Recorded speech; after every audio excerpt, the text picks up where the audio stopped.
말씀입니다. 구약성경 출애굽기 39장 1절에서 7절의 말씀, 구약 143쪽에 있습니다. 제가 봉독하도록 하겠습니다. 그들은 여호와께서 모세에게 명령하신 대로 청색, 자색, 홍색 실로 성소에서 섬길 때 입을 정교한 옷을 만들고 또 아론을 위하여 거룩한 옷을 만들었더라. 그는 또 금실과 청색, 자색, 홍색 실과 가늘게 꼰 배실로 에봇을 만들었으되 금을 얇게 쳐서 오려서 실을 만들어 청색, 자색, 홍색 실과 가는 배실에 섞어 정교하게 짜고 에봇에는 어깨바지를 만들어 그 두 끝에 달아 서로 연결되게 하고 에봇 위에 에봇을 매는 띠를 에봇과 같은 모양으로 금실과 청색, 자색, 홍색 실과 가늘게 꼰 배실로 에봇에 붙여 짰으니 여호와께서 모세에게 명령하신 대로 하였더라. 그들은 또 호마노를 깎아 금태를 물려 도장을 새김같이 이스라엘의 아들들의 이름을 그것에 새겨 에봇 어깨바지에 달아 이스라엘의 아들들을 기념하는 보석을 삼았으니 여호와께서 모세에게 명령하신 대로 하였더라. 아멘. 교회에서나 이 부서와 또 기관의 봉사의 일을 맡아서 섬기도록 권유할 때가 있습니다. 누구나 선뜻 바로 그 자리에서 네, 하겠습니다 이렇게 대답하는 경우는 거의 없었던 것 같습니다. 먼저는 하나님의 뜻인지 아닌지 먼저 여쭙고 또 과연 맡아서 한다고 했다가 실수나 또 제대로 못하면 어쩌나 하는 그런 두려움 때문에 아마 잘 필 대답을 늦추는 것 같습니다. 사실 이러한 생각은 아주 정상적인 것입니다. 만일 하나님을 섬기는 사람이 스스로 자격이 있다고 생각한다면 그것이야말로 합당치 않는 일일 것입니다. 오늘 아론은 이스라엘의 대제사장으로 세움을 입게 됩니다. 오늘 본문은 대제사장의 옷을 만드는 이야기가 기록되어 있습니다. 성막은 이제 다 완성되었습니다. 이 옷만 만들면 성막과 관련한 하나님의 지시를 따라 모든 것이 마치게 되고 아론은 대제사장으로 성별되게 될 것입니다. 이때 아론의 마음이 어땠는지는 우리는 알 길이 없습니다. 그러나 한 가지 아론이나 백성들이 다 알고 있는 사실이 있습니다. 그것은 아론이 금송아지 숭배 사건의 주역이었다는 사실입니다. 이것은 대제사장으로 섬겨야 할 아론의 입장에서 보면 큰 오점이라고 할 수 있겠습니다. 이렇게 부족한 사람이 어떻게 모든 백성을 대신해서 거룩하신 하나님을 섬길 수 있단 말입니까? 여러분이 백성의 입장에서 생각해 보신다면 심히 불안하지 않겠습니까? 과연 이 대제사장 아론에게 여러분의 영혼을 맡길 수가 있겠습니까? 이 출애굽기 39장은 대제사장의 옷, 대제사장의 이 에봇을 만드는 내용이 기록되어 있습니다. 오늘은 이 대제사장의 옷이 하나님을 섬김과 어떤 연관이 있으며 또 그리고 오늘 우리들에게 어떤 의미가 있는지에 관하여 살펴보고자 합니다. 대제사장의 옷을 보면 성막에 쓰인 재료를 썼을 뿐 아니라 그 색깔에 있어서도 성막에 그대로 표현하고 있는 것을 볼 수 있습니다. 이 성막의 이 대제사장의 옷은 많은 상징들로 가득합니다. 에봇은 대제사장을 구별해주는 가장 특징적인 복장입니다. 이 에봇은 소매가 없는 긴 앞치마 같이 생긴 옷입니다. 두 개의 어깨끈으로 고정했고 허리에는 같은 소재로 만든 띠를 하게 하였습니다. 에봇의 견대에는 호마노라는 보석에 각각 이스라엘의 6지파의 이름을 새겨서 금태에 물려 붙이게 되어 있습니다. 대제사장이 자기의 직무를 행할 때에 언제나 온 백성을 대신하여 하는 것을 보여주는 것으로 대제사장의 양 어깨에는 언제나 이스라엘의 모든 백성이 올려져 있는 것입니다. 또 에봇 가슴에 흉패를 만들어 붙이라고 하셨습니다. 이 에봇 그 가슴 쪽에 만들어 붙이게 되는 이 흉패는 에봇을 짜는 동일한 방법으로 짜서 붙여놓은 두 겹의 주머니처럼 된 정사각형의 천입니다. 이 안에는 판결을 하는 우림과 둠밈이라는 돌을 넣어두었기 때문에 판결 흉패라고도 불립니다. 이 흉패의 특징적인 것은 각 지파의 이름을 또 12시 이렇게 보석에 새겨 역시 금태에 물려 붙여 놓은 것입니다. 어깨뿐 아니라 가슴에도 이스라엘 각 지파의 이름을 새긴 보석을 붙여야 하는 것은 대제사장이 모든 백성을 자기 가슴에 품고 하나님 앞에서 그들을 대신하여 서야 한다는 것입니다. 하나님께서는 대제사장이 하나님 앞에 서게 될 때에 그가 가슴에 품고 있는 모든 백성을 기억하시고 그들을 보실 것입니다. 이것이 출애굽기 28장 29절에서 기록되어 있는데요. 함께 읽어보도록 하겠습니다. 출애굽기 28장 29절 말씀입니다.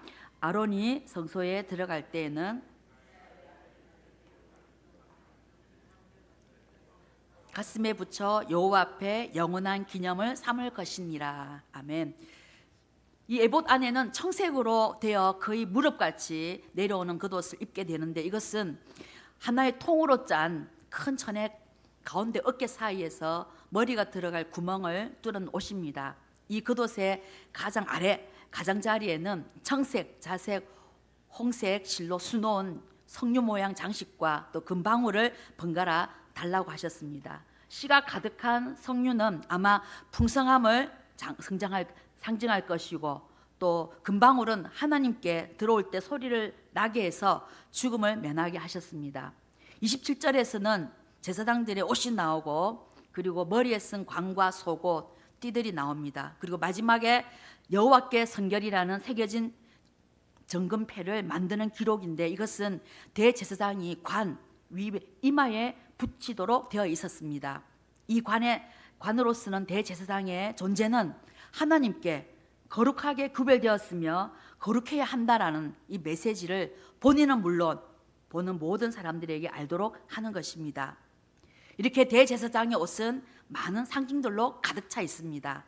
하나님께서 이 연약한 인간 가운데에서 대제사장을 세우신 것은 범죄하고 또 불경건하여서 거룩하신 하나님 앞에 도저히 나아올 수 없었기 때문에 그들을 대신하여 중보자가 필요했던 것입니다. 대제사장은 그 백성을 대신하여 그들을 어깨에 쥐고 가슴에 붙이고 하나님 앞에 나와야 했던 것입니다. 그러나 그의 백성과 하나도 다를 바가 없는 사람이 바로 대제사장이었습니다. 약점과 결함을 가진 사람이었을 뿐 아니라 금송아지 숭배 사건의 주역이기도 했던 아론입니다. 그는 속죄가 필요한 사람이었습니다. 이런 연약한 사람 아론을 대제사장으로 구별해 주는 것은 하나님께서 상세하게 지시해서 만들게 하신 대제사장의 의복이었습니다. 그래서 그가 죽자 모세는 그의 옷을 그의 아들 엘르아살에게 입혔습니다. 대제사장 아론은 옷에 의해서 구별된 사람이었습니다. 그를 대제사장으로 섬기게 한 것은 그의 의복이었습니다. 이제 신약으로 돌아와서 이 히브리스에서는 우리 예수 그리스도를 대제사장이라고 소개하고 있습니다. 히브리스 기자는 우리의 위대한 대제사장이라고 말씀하고 계십니다. 우리 히브리스 4장 14절 말씀을 또 함께 읽도록 하겠습니다. 그러므로 우리에게 큰 대제사장이 계시니 승천하신 이 곧 하나님의 아들 예수시라. 우리가 믿는 도리를 굳게 잡을지어다. 아멘. 우리를 위한 속죄 제사를 드리시고 사람이 만들지 않은 하늘의 성소에 올라가 그 제사를 완수하셨습니다. 그냥 돌아가신 것이 아니라 자기 백성을 어깨에 지시고 가슴에 품고 들어가신 것입니다. 우리를 대신하여 말입니다. 그런데 예수님은 구약시대에 대제사장이 입어야 했던 옷을 입으실 필요가 없으셨습니다. 왜냐하면 완전하신 거룩한 분이셨고 또 죄를 알지도 못하신 분이셨기 때문입니다. 예수님은 처음 대제사장의 아론보다 우월하신 분이십니다. 아론은 대제사장으로서 그리스도를 예표하는 그림자였고 예수님은 실체이시기 때문입니다. 대제사장 예수님은 사람이 지은 성막이 아니라 하나님이 지으신 성막에서 섬기는 대제사장이시고 이미 하늘 지극히 크신 하나님의 보좌 우편에 앉아 계신 분이십니다. 제사를 단번에 완수하시고 하늘 보좌 우편에 앉아 계십니다. 그래서 예수님은 아론보다도 더 나은 위대한 제사장이십니다. 모세율법에서는 약점을 가진 인간이 대제사장이 되었었습니다. 하지만 예수님은 영원히 완전하게 되신 아들로서 대제사장으로 세움을 받으셨습니다. 이 구약의 대제사장은 언제나 자기 죄를 위하여 속죄 제사를 드리고 나서야 백성의 죄를 위해서 제사를 드릴 수 있었지만 예수님은 그렇게 하실 필요가 전혀 없으셨습니다. 그리고 날마다 반복되어 드릴 필요도 없었고 단번에 자기를 드려 제사를 완성하셨습니다. 뿐만 아니라 완전하신 대제사장은 우리의 연약함을 모르시는 분이 아니십니다. 우리가 시험 받는 것을 전혀 이해하지 못하시는 분이 아니십니다. 왜냐하면 친히 사람이 되셔서 연약함을 아셨고 또 시험을 받으셨기 때문입니다. 우리 히브리서 4장 15절 16절 말씀도 우리 함께 읽도록 하겠습니다. 우리에게 있는 대제사장은 우리의 연약함을 동정하지 못하실 이가 아니요 모든 일에 우리와 똑같이 시험을 받으신 이로되 죄는 없으시니라. 그러므로 우리는 긍휼하심을 받고 때를 따라 돕는 은혜를 얻기 위하여 은혜의 보좌 앞에 담대히 나아갈 것이니라. 아멘. 이것은 우리의 연약함을 가지고 하나님께 나아갈 때 얼마나 큰 위로와 힘이 되는지 모릅니다. 아론은 죽었고 그의 아들 엘르아살이 그 직분을 대신했지만 예수님은 영원히 계시기에 홀로 우리의 영원한 대제사장이 되십니다.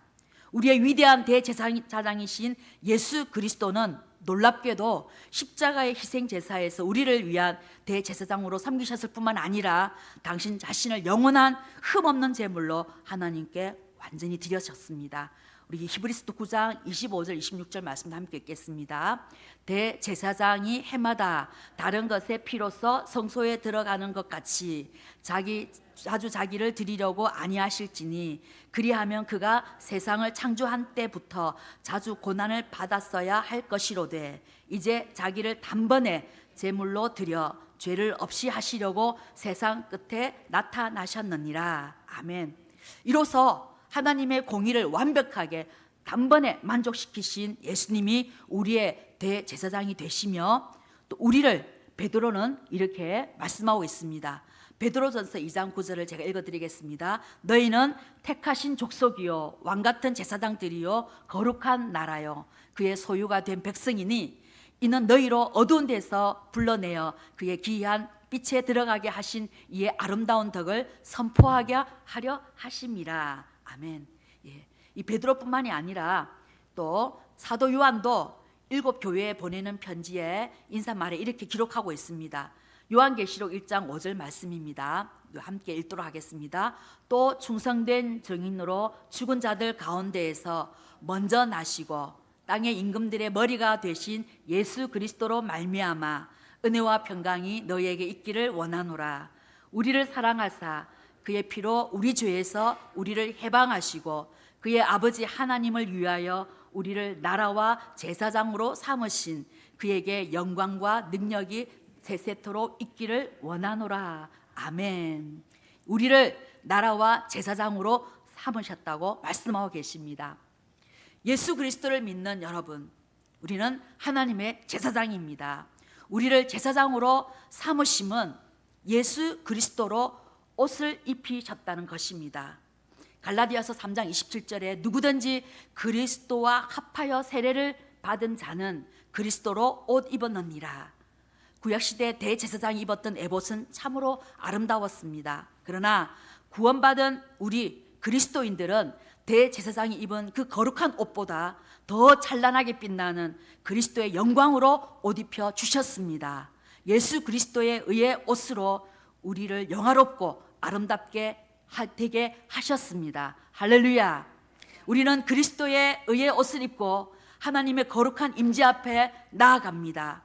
하나님을 아바, 아버지라 부르며 나아갈 수 있는 제사장이 된 것입니다. 이것이 바로 하나님께서 우리를 위하여 주신 은혜이십니다. 우리로 그리스도의 영광의 옷, 의의 옷을 입혀 아버지께 나아가게 하신 것이 하나님께서 창세전부터 뜻하시고 계획하신 하나님의 은혜이십니다. 우리는 이 은혜로 하나님을 사랑할 수 있습니다. 이 은혜로 하나님의 뜻을 섬길 수 있습니다. 구약 대제사장이 구별된 옷을 입고 하나님을 섬겼듯이 오늘 우리는 예수 그리스도의 의의 영광스러운 옷을 하나님 아버지의 은혜로 입고 하나님의 제사장으로 은혜의 보좌에 담대히 나아가 자기 자신만을 위해서 홀로 쓰는 자가 아니라 누군가를 대신해서 누군가를 어깨에 쥐고 가슴에 품고 나아가 기도할 수 있게 된 것입니다. 하나님의 은혜의 보좌 앞에 담대히 나아가 드리는 기도가 하나님의 보좌 우편에서 우리들에게 본을 보여주고 계시는 예수님의 기도를 배우십시다. 그 기도로 하나님 나라의 뜻과 그 나라가 이루어지도록 함께 기도하십시다. 기도를 통하여 하나님 아버지의 계획과 섭리를 깨달아 가십시다. 이것이 우리가 제사장으로 하나님의 창세전에 작정하신 뜻을 받들고 섬기는 믿음인 것입니다. 예수 그리스도의 의의 옷을 입고 있는 우리를 예수 그리스도라 보아주시고 여겨주시고 받아주시는 우리 하나님 아버지의 은혜의 보좌 앞으로 날마다 담대하게 나아가 우리 하나님께 예수 그리스도께서 본보여 주신 기도의 삶을 살아가시는 저와 여러분이 되시기를 예수님의 이름으로 축복합니다. 우리 찬송가 368장 함께 드리시겠습니다.